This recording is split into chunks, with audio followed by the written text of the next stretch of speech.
Bonjour à toutes et à tous.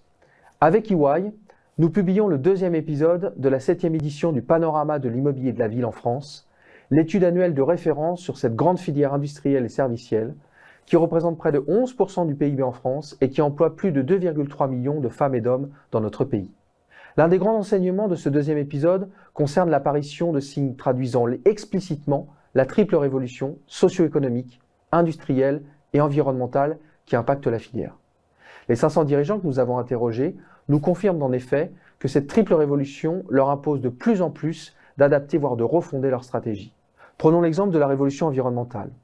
76% des dirigeants estiment que la transition écologique impliquera de modifier structurellement ou substantiellement leur stratégie dans les 3 ans à venir. C'est assez logique car la filière a d'énormes responsabilités en matière de transition écologique, au même titre que les transports ou l'agriculture par exemple.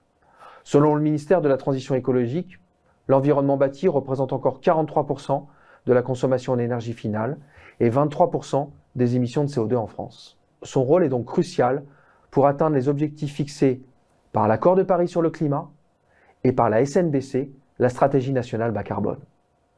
Ces chiffres soulignent aussi l'ampleur des changements stratégiques, opérationnels, mais aussi financiers et culturels que la filière doit mettre en œuvre. Il s'agit notamment de réduire les émissions carbone à tous les maillons du cycle de vie, du bâtiment, la conception, la construction et la démolition, ou le recyclage bien sûr, mais surtout l'exploitation quotidienne, d'optimiser l'usage des actifs immobiliers et de former les professionnels à l'adaptation des villes aux effets du réchauffement climatique. En même temps, la filière doit s'adapter aux nouveaux besoins qui traduisent une véritable révolution socio-économique, voire anthropologique. Sur le marché du logement d'abord, il s'agit de faire correspondre les logements aux normes environnementales, mais aussi aux attentes des citoyens. Davantage d'espaces extérieurs en ville, un endroit adapté à l'hybridation du travail et au travail à distance.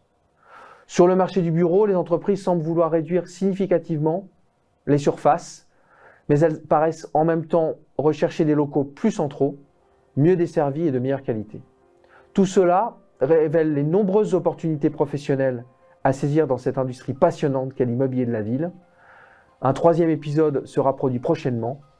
À très bientôt et merci beaucoup de votre attention.